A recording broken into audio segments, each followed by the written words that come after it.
You are an engineering student or you are doing architecture in university or college and you want to buy a good laptop for your course. You don't know what to look for. You don't know anything about laptops. You don't know anything about computers. You don't know about specs. You don't know anything. Then this video is for you. This series has been specially dedicated to you to help you figure out which is the best laptop for my course, that is engineering or architecture. By the end of this series, you'll have figured out which laptop is best for my course and at which price you are going to get that laptop. Now, we will be working with a budget of 30,000 to 45,000 Kenyan shillings. Okay, this is to help you make you an informed decision before buying that laptop, because an engineering laptop is costly compared to the tech students that we did for the previous episode or even the series, and the regular students. For yours it is critical, and for you, you are going to take as much time as possible to explain what are the important specs that you are supposed to look for and the rationale between getting the right specs and balancing it with the right budget. Okay, we'll talk about all this in the next episodes. Before you buy a laptop, there's one thing that laptop shops or attendants never tell you. And if you miss it, you will either overpay or buy a laptop that struggles the moment school gets serious. Now stay with me. By the end of this episode, you will know exactly what it is. And I want you to think of it as a compass, not as a brand, not as price tag. Now this is the compass that points you to the right laptop at the right price. Na kama wewe ni engineering ama unafanya architecture in university or college, tukue tu honest kidogo. What are you actually using your laptop for? In this episode, nitakusaidia kujua ni nini utafanya nayo.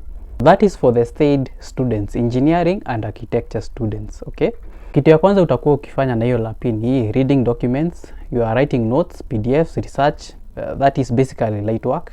The second thing that you can be doing with you will be doing with the laptop is typesetting assignments and reports.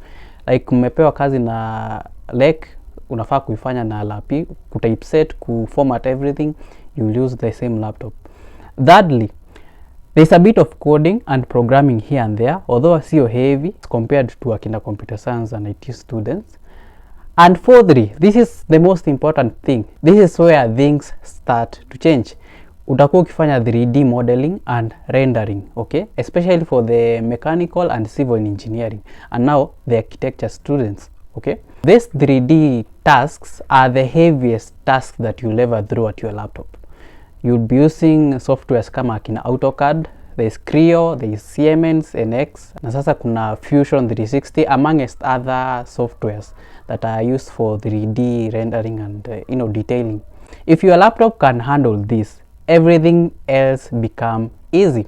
And focus yetu ni the heaviest among all these tasks that I've mentioned. Okay, apart from the tasks that we'll be giving to that laptop, ziko based na shule, there are other tasks that you'll be giving that laptop, especially if you want to add extra skills to learn as a student, so that before you graduate, hizo skills zitaanza kukulipa. Na skills zenye tutakurekomendia are based on your courses or your abilities as a student and the laptop that you have. Alright? But we'll talk about that later in the series, so make sure that you follow us and stay till the end of the series. And just like that, tumetengeneza compass yetu. In the next episode, I'll show you how to translate this compass into the exact laptop specs you should care about. After creating the compass that we'll be using to select the right laptop for engineering students and architecture students, then what?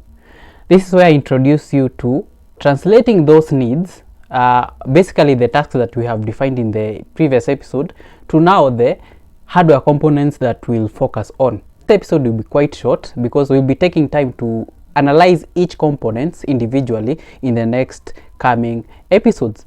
Before I even talk about the components, you need to understand a computer or a laptop is basically an integration of several hardware components that work together to enable you to do something on that laptop. Having that in mind, we need to focus on these key hardware components. This number one, the processor is important to us for our tasks. Now, number two component that we taangalia inaitwa GPU. This is the graphical processing unit, what you call the GPU. Okay, there's a third thing that is called the storage. Okay, we look at that individually. And now the RAM is the last component that we look at. And finally, we look at the screen. Okay, as we'll be talking about the components, we'll be setting up a benchmark where, as a student, if you are doing engineering and you'll be doing the 3D tasks, there is a level that you can't go below. Okay, basically we'll be looking at the specs. Let's meet in the next episode as we analyze the processor that we are going for as engineering students or as a student who is doing architecture. You could be planning to buy a laptop with the best RAM, a great GPU, and even fast storage, but your laptop will be sluggish. Why? Because hujafanya research yako ya CPU that is best suited for heavy tasks. And if you choose the wrong CPU, it will cause the bottleneck, which is dangerous for engineering and architecture 3D modeling tasks. And as an engineering student or architecture, you need to make sure that the laptop can handle these tasks without struggling. Okay, and for your degree, you need a minimum of Intel Core i5H or i7H or i9H if you have the budget. Anything below that, laptop yako will be sluggish. CPU ni nini, you might ask, or in other words, we call it the processor. The CPU is a component on the laptop. CPU ni nini? I want you to think of the CPU as the brain of the laptop. It is responsible for handling everything. But what is the basic work of CPU? It basically reads the code behind softwares and executes them as commands. Okay, and that is where the other components such as the RAM, ROM, GPU come in. After reading the code, it delegates the tasks to the components that I've just mentioned. And what the CPU does, it interacts with the engineering or 3D softwares, opens them, and starts to calculate structural analysis and even the simulations and also the load testing. And the weaker the CPU, the longer it takes to think and even to perform the calculations. And in that case, I'll briefly describe how the Intel processors or CPUs are categorized according to how they handle tasks. Now, I'm sure you have heard of i3, i5, i7 and i9. But kitu hujui ni ati, for all the categories that I've just mentioned, they have 3 subcategories that are in it. For the i3, i5, i7 and i9, okay? There are those processors that zimetengenezwa ku handle the low duty tasks and they are defined by the letter Y. As for the moderate tasks, zinakuanga defined by the letter U. As for the heavy duty tasks, zinakuanga defined by H, okay? So for the i3 there is i3y, i3u and there is i3h. Okay, for the i5 there is i5y, i5u and i5h. Okay, for the i7 same case, i7y, i7u and i7h. Okay, and as engineering students we are interested in the high performing processors or CPUs, that is i5h, i7h, which is recommended, or i9 if you have the budget. Now where do you find that letter H or U or Y? Maybe you made a shop and you want to check whether it is an i5H or i7H. Now what you do, if your laptop ishaekwa operating system ka Windows 10 or Windows 11, then you're supposed to open the task manager and then you will see a tab called CPU. You're supposed to check it from there. I will attach the video showing you the processor name details, okay? And as I'm saying this, I am assuming that you are going to buy a refurbished laptop because 30,000, the budget that we defined at the start of this series, to 45,000, haiwezi kutafutia a new laptop. So you are going for second-hand or refurb laptops, okay? Because as for the new one, in the box you will see the name of the processor and that's where you're supposed to collect the information. But that gives you the rough idea of where you are supposed to find that information of the CPU. But in case your laptop haijaekwa na any operating system na iko kwa shop, kumbuka we are in the shop. I'm telling you this just before you go to the shop, okay? So you're supposed to press F2 if you're using HP For the other laptops, I'll list a website where you can check all those details. You're supposed to press F2 as lapi inawaka so that you can check the details and even the name of that processor. It should read the genuine laptop parts, and that includes the processor name or the CPU name. Okay, it should read something like i7, i5, then there's a number there and there's the letter U, Y or H, and our interest is H. Okay, I've told you now where you are supposed to find that letter. Now let's define what generation that you're supposed to get. At least get an 8th generation or 7th generation and above. Okay, because that laptop is built to handle the modern applications, and it will serve you longer than if you choose maybe a 3rd generation or 1st generation of the processor. Kumbuka, we are on the generation of the processor, not the laptop itself, the processor. Okay, kuangalia the generation of that CPU or processor, you need to first read the number just before the letter. Okay, there is maybe let's say it's 8500H. The number you're supposed to look at is the 8. If that number has not exceeded 9999, then you're supposed to look at the first number. If it has exceeded the 9999, you're supposed to look at the first 2 numbers. Let's say it's 14300H. You're supposed to now look at the 14, and that means it's the 14th generation. For the one that I've said 8500H, you know that the 8 means that it is generation 8. All right, now you know, and that's it. That's all the information that you need so that you can select the best laptop for your architecture or engineering course or tasks. Okay, I'll be lying to you if I tell you that 30,000 Kenyan shillings can get you a laptop with a good graphics card. That will be the greatest lie of the 21st century, because as an architecture student or engineering student, you can do better. But since tuko kwa budget 30,000 to 45,000, we'll try and get the entry level graphics card. So what type of graphics card are you supposed to look for in a laptop so that before you purchase it, you know exactly what you are going for? Now understand that we have a task that is defined in episode 2. Defined that the highest level of task that we are going to give our laptop is 3D rendering, right? So basically we want a graphics card that can handle 3D modeling and 3D rendering, and for that case look for a dedicated graphics card. Of course, I'll tell you why we are supposed to go for dedicated instead of integrated, and also ensure that that dedicated graphics card has a VRAM. Okay, that is the RAM that comes with the graphics card. That is okay, we'll talk about this as we go along. But before we go further, we need to define what a graphics card does and what it is. Okay, graphics card ni nini and nini nafanyaga. We first start from the basics. A graphics card is responsible for displaying the things that you see on your computer, so that you can see things on your computer. That is the graphics card that is responsible for that. Okay, in 3D modeling and this architecture and engineering tasks, it is responsible for calculating.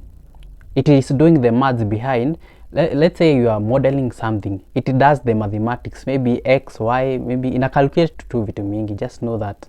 Okay, I don't want to go into details, but understand that it is responsible for displaying everything on your computer, and now the tasks that you have given to it, that is the 3D modeling. Okay, it calculates all that. And also you should remember that zinasaidianaga na CPU to do that maths so that you create something. Maybe you are using AutoCAD. So what the GPU does, it works hand in hand with the CPU to perform the calculations and even to render the images. Okay, and even to render the projects. Okay, now you have an understanding of what it does. Now let's understand the types of graphics card that exist. We have one that is integrated graphics card, that is yenye iko part of the CPU, and the second one is the dedicated GPU, where it is separate from the CPU. Okay, and as engineering or architecture students, we really are not interested in any way with the integrated one, and I'll tell you why in this video.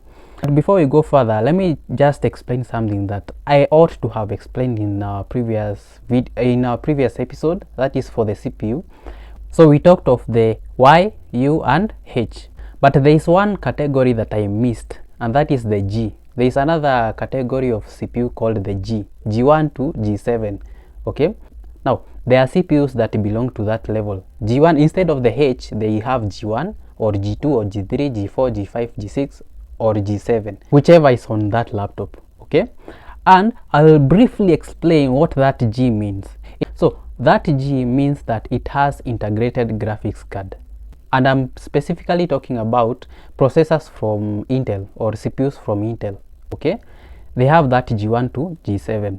I hope umeelewa hiyo. There are two kinds of integrated graphics card. Ya kwanza ni ile yenye iko na basic graphics card that is integrated, and now the second one is the one that has the newer version of graphics card, and most of the time it includes graphics card called the Iris, Intel Iris, right?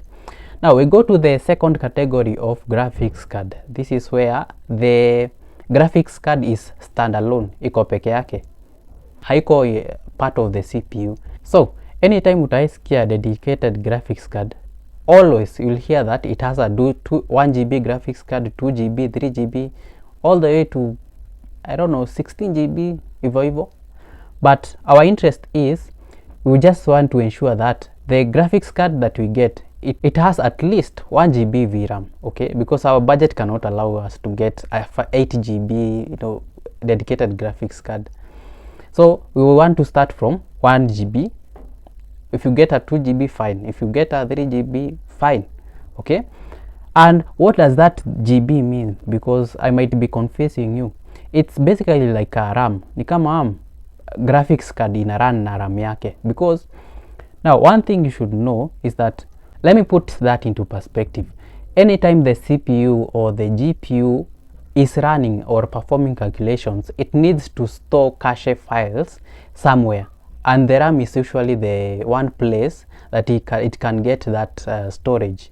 Okay, instead of the GPU or the CPU going to the RAM to keep resources there, why don't the GPU itself have its own RAM that is very close to it? Because I'll tell you one thing, there's a physical distance between the CPU or the GPU to the RAM, and that is going to cause latency, and that's a problem for our 3D and modeling tasks. So in that case, we need RAM that is readily available and close by, so that our laptop or computer can work very fast. Okay, and that's where the VRAM comes, and that is why you often hear GB, 2 GB graphics card, 3 GB graphics card when people are talking about graphics card. Okay, I now hope you have understood that concept. Okay, I'm not going to talk about the quality of the GPU that you're going to get, and if you hear GPU namaanisha graphics card, that is, I use those two terms interchangeably. Okay, up to there I hope that we are on the same page. There are 3 main manufacturers of graphics card. That is, the first is Nvidia, the second one is AMD, and the third one is Intel, which came into the market just recently. So if you want the best graphics card, go for Nvidia. Okay, however, if you still get an AMD graphics card, tu iko sawa, because in this series I'm not going to focus really on the quality. We are just looking for any laptop that has a graphics card, because our budget cannot allow us to get quality graphics card. We just, muelewe tu hivyo, you pay what you get, right? 30,000 cannot get you a good laptop with a good graphics card. But I'll comment on this. If you want to go for Nvidia graphics card, try as much as possible to go for the Quadro series or the Quadro type. Now let me briefly explain. Nvidia manufactures 2 kinds of graphics card. That is, the one for professional work and 2 is for gaming. Now let me come back to the professional category. There is Quadro and there is RTX Pro. Those graphics cards were primarily made for precision and accuracy. As for the gaming category, it was made for speed, because gaming requires speed, right? So the conclusion is that if you really want to get a good graphics card, try to go for the Quadro or for the RTX Pro. And since we are on a budget, just go for the Quadro entry series. Okay, we'll see about the laptops with this graphics card, but it won't be a sin if you still go for the RTX or GTX for the gaming. Okay, because they will equally do the work. Yeah, the 3D modeling and rendering. You should note that time sasa utaanza kuongezea workload. As I've said, I'm not into quality right now because our budget cannot allow us to choose quality. So whatever works. And since you have paired it with a good Intel processor, that will do the basic 3D rendering that we discussed in our previous episode. There's a deadly mistake that you can do while purchasing a laptop as a student, and that is the type of your laptop storage. That alone will greatly determine how responsive your laptop will be, how efficient your operating system will be running, or your apps will be responding as you are using them. And for our case at hand, getting a laptop with the SSD type of storage is non-negotiable, and not just any SSD. To avoid such a costly mistake, I need you to stay with me till the end to understand which storage you need and you are supposed to go for architecture students and engineering students. To you who doesn't understand what ROM is basically the storage of a computer or a laptop or a phone, right? This is where your operating system lives and also your files, including videos, documents. You want to store something, it is kept there. That is the function of ROM. Having an understanding of what the ROM or the storage device is responsible for, we need now to define the types of storage that exist. We have two types of storage. That is one that is HDD and we have SSD. HDD is one of the early types of storage and it is quite slow. And now we have the SSD, which is the modern version of storage, and it's very fast. There are several types of SSDs, that is SATA and there is NVMe. Okay, and for our architecture or engineering students, we really are not interested as much with the SATA because as compared to NVMe, it is slower. Anytime that you are using a laptop or computer, remember behind the scenes the operating system is running. Okay, and if you are running secondary applications such as Chrome for browsing or AutoCAD or any other software that you are using, the software is usually initialize or start from the ROM and then are loaded on the RAM. The RAM is an independent component which we'll be talking in our next episode, but we need to understand that our ROM needs to have very high speeds, so a very efficient type of storage which will be loading our apps and the operating system. So our target is NVMe rather than SATA. And as I am talking about this kind of storage, I'm talking about the primary storage. There are laptops that will have two kinds of storage, that is the primary and the secondary. Primary is where everything is loaded, apps, operating system and other important programs, right? As for the secondary option, you can be keeping your files there. The only point that we are interested in the HDD is when we are storing files but not loading the operating system. Okay, and now you have an understanding of what storage that you are supposed to go for. We have now talked about the quality. Let's now talk about the quantity. How many GBs, how much storage that you need. Ideally, you can start with a 256. Kumbuka tuko kwa budget. We are on a budget for like 30,000 to 45,000 Kenyan shillings. The recommended quantity of storage that you can get is 512 GB. That's the recommended one. Okay, if you are starting out. You do need more, but you can start with the 256. Along the way, you will need to upgrade your type of storage.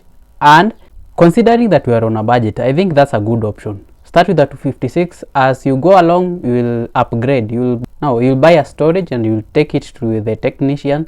He will install it for you. Now, and everything will be fine. There is nothing to worry about. Just because you have a 256 doesn't mean that you cannot expand it. You can actually expand it. You just need to buy that component and then you will install it later. Okay, but for now we are on a budget.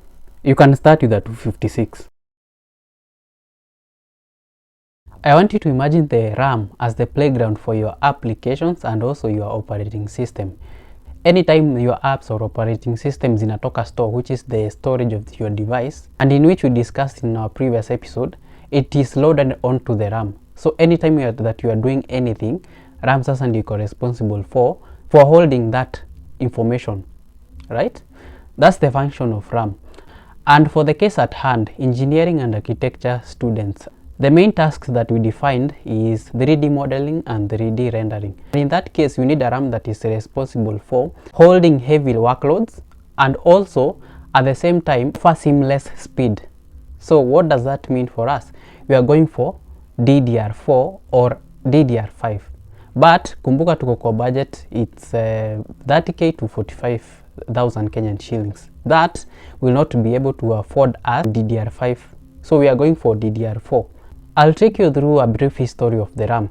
There are several versions of RAM. That is now DDR1, DDR2, DDR3, DDR4 and DDR5, which is the latest. And hoping DDR6 will be dropping somewhere at the end of this year or next year. But our interest is any RAM that can be able to handle to store those random files very fast. And in that case, DDR4 is the most ideal for our case. As for the speed of that RAM, I cannot really tell because one, speed is usually determined by the CPU that you have chosen. That's why it is important to first of all consider the CPU that you are choosing first before you come to components of your PC or your laptop, right? Now, we have talked about the quality. What about the quantity? The most ideal quantity of RAM that you need as an engineering student or architecture is 16 gigs of RAM. And why do I say so? Remember, you have two chipsets at the laptop. That is the GPU and also the CPU. Let's assume that umenunua laptop ya maybe 1 GB dedicated graphics card. That is 1 GB. That GPU will need extra resources to compensate for what it is doing. At that point, it will require the RAM. The same RAM is being used by the CPU to do all those tasks. You now see why it is important to have 16 gigs of RAM instead of 8. It's because of that same reason. The CPU and the GPU are competing for the same resource, and that is very important to note. So the minimum that we want to go for our laptop is 16 gigs of RAM. If you get more than 16, that's good. In fact, you are better placed than someone who gets an 8. Now, something else that I need to mention, if you get a laptop that is expandable, like it offers an extra slot for extra RAM, I will recommend you to get that kind of machine, right? And that's it. RAM imeisha. Let's look at now the laptops with all these specs that we have defined from episode 4 to this episode ya RAM. If I was an engineering or architecture student, these are some of the laptops I will consider before buying. And of course, at a budget of 30,000 to 45,000 Kenyan shillings, it fits into my budget. At number 6, I have MacBook Pro 2017. That is the one with the Intel processor and a dedicated Radeon graphics. The problem with this laptop is that the RAM is DDR3. And as we defined in our previous episode, the RAM needs to be DDR4. Another problem with MacBooks is that the apps, the 3D rendering and modeling apps, are usually optimized for the Windows operating systems, not for MacBooks. So, whoever is trying to consider Apple or MacBooks for 3D rendering and modeling, you should remember that. That was number 7. Number 6, I have HP ZBooks 15G3. At number 5, I have Dell Precision 157520. At number 4, I have Dell Precision 3520. At number 2, I have Dell Inspiron 7501. And at number 1, which I think should be the best laptop at a budget when you are going for architecture or engineering, is Lenovo ThinkPad P53s. Of course, it might come at a price, probably 50,000 Kenyan shillings. But if you get it at 45, you're good to go. Now, for all these laptops that I've mentioned, they are not new. These are refurb or XUK, or in other cases, second hand, right? You should remember that you will not get a new laptop with that kind of budget, 30,000 to 45,000 Kenyan shillings. However, it will get you a laptop which can do the work, but in the future you will have to upgrade to another laptop. Remember that. As for the specs of each individual laptop that I've mentioned, you can check it out on the internet. Just search that name of that laptop, you'll check out the specs. If it ticks for you, or it comes close to the specs that I've defined from episode 4, you can consider before buying it, and that will greatly assist you in getting information beforehand, so that you have the right information before you go to the shop, right? Now, as an engineering or architecture student, you have quite a powerful machine, and besides the schoolwork, you can do something else with that laptop. How about if we discuss that in our next episode? Having a laptop as a college or university student should be treated as a privilege, the kind of privilege that needs to be exploited to enrich personal growth. From the laptops that we chose in our previous episode, these are quite powerful machines, and as an architecture student or engineering student, si kukaa na laptop tunde. Besides schoolwork, these are some of the skills that you can equip yourself with. Number 5, cryptocurrency and blockchain payment integrations. This is where you set up payment gateways using cryptocurrency. Now at number 4, we have motion graphics with Adobe After Effects. Adobe After Effects is a software which you can download and install in your machine to do that kind of work. Now at number 3, we have motion graphics with Blender, or you can even do 3D modeling with Blender. Blender is a software, you can decide to install it in your machine, right? At number 2, we have professional video editing with Adobe Premiere Pro, or there's another software called DaVinci Resolve, right? Both are video editing softwares that requires a graphics card. And considering that our laptop has one, it is best suited to equip yourself with that skill. And at number 1, we have graphics design with Adobe Photoshop. Adobe Photoshop is also another software, right? Be setting 30 minutes every day practicing one of these skills. Tena usifanye zote, just pick one and run with it. I can assure you, by the end of your school life, you will be way ahead of your peers in terms of specialized skills and knowledge, and one day you will be paid for solving someone else's problem with that skill. And who knows, that might end up to be your self-employed career. Now, this is a note. Of course, you are not limited to just the skills that I've just mentioned in this episode. You can check out other skills that I recommended in the 2 groups of students in our first and second series. As long as it aligns with your natural abilities and talents, please pursue that skill. And that's it. The series is almost coming to the end. Let's meet in the next episode as we summarize everything.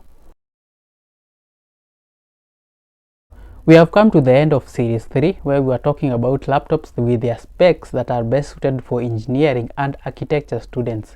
We broke down the key specs in depth, that is the CPU, GPU, RAM and storage. Now, besides students, you could be in a different profession planning to buy a laptop and you have no idea what to look for before acquiring one.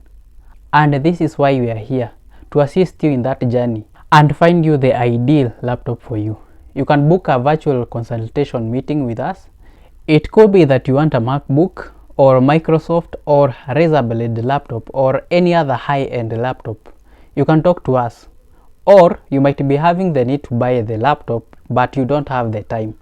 Let us arrange for a meeting, figure out your needs, and we'll handle the specs, sourcing and even the delivery for you. The contacts are in our bio, or if you tap the link in our bio, it will take you to our website where you'll find our contacts. That's it.